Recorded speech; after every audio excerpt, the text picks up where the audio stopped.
After 37 years, Apple's far-out vision of the future is coming to fruition. In 1987, they released a concept video of their vision of the future. And with the introduction of Apple Intelligence, the last keystone is in place. It's been incremental.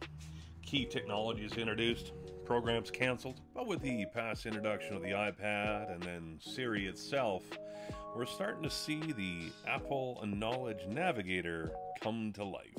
The year is 1987.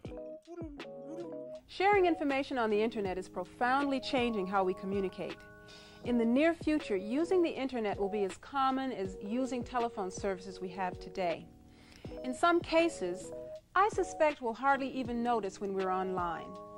To give you an idea of how different things may be in just a few years, let's take a look at the future. In this next video, you'll see a professor who is collaborating with a colleague. Now, the technology he's using doesn't really exist, but it's based on capabilities we have today. Network file sharing, voice recognition, video teleconferencing, even intelligent agents. Although you may not have realized it, those of you who have conducted database queries or explored the web using a search tool like Yahoo have been using intelligent agents that exist today. It's just that in the future, they'll be able to do a lot more.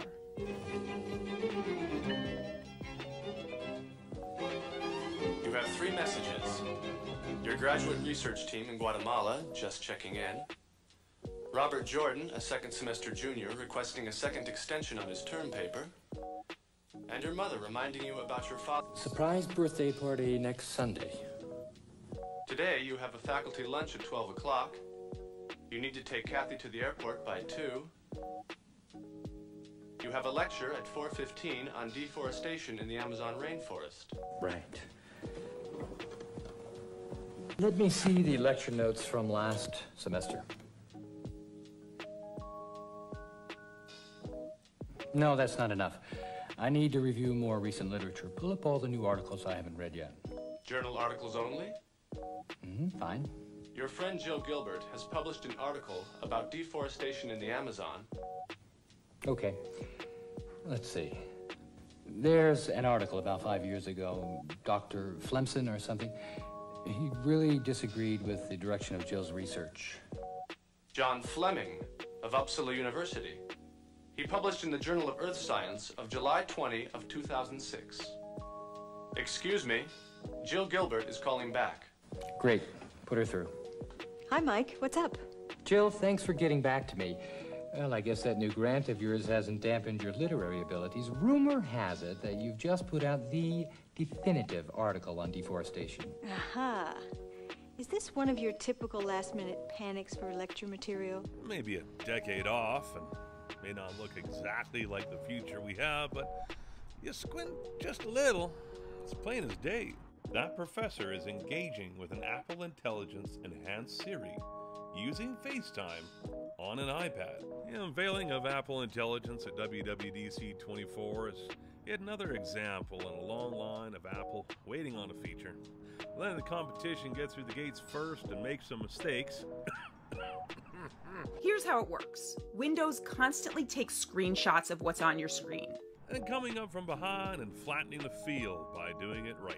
Instead of some basic features in a certain app or a separate app on its own altogether, Apple has integrated machine learning functions seamlessly throughout the entire operating systems. And not on just one device, all of them, the entire lineup. iPad OS, iOS, and Mac OS. The biggest feature of Apple Intelligence may be its privacy. And now that developers have seen in depth, they're all just blown away by just how secure it really is. All these large language AI models rely on massive amounts of data, your data, and that's why Google is doing so well. Because you are the product. OpenAI made their own web scraper to vacuum up truly astounding amounts of data to feed their beast. And I am still curious to know where Apple acquired the data to train their own. But the fact is, Apple Intelligence is built from the ground up with privacy in mind. One of the main features there, of course, is that most processing is done on device. Apple has been using ML cores in their SoCs since 2017, the A11 processor in the iPhone 8. To access larger models and more data-intensive processes, they have developed an in-house, highly secure, private cloud compute to securely process that data. I'm also cautiously optimistic that Apple's the company that will begin to build the bulwarks against AI overstepping, keeping it in the assistant role. I'm a creative, and frankly, seeing the writing, art, music, and video that AI can create is terrifying. Already, so many jobs have been lost, and corporations taking advantage to save a buck. Throughout the demos, particularly the generative image playground, didn't seem to be a realistic style option. This certainly isn't because of lack of processing power. I'd like to think it's a conscious decision to ensure certain limits are imposed.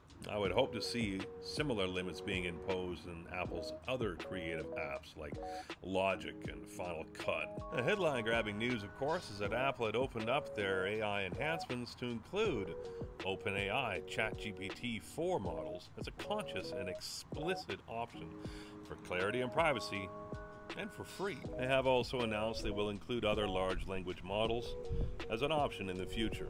Shockingly open for a big corporation. AI has been a playground for the past couple years, and its growth and ability is absolutely stunning. Pitter-patter of integration here and there has been expected.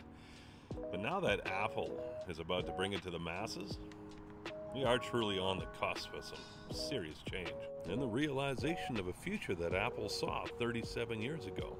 The intelligent agent in that video is represented by an actor. Probably not the way things will actually turn out.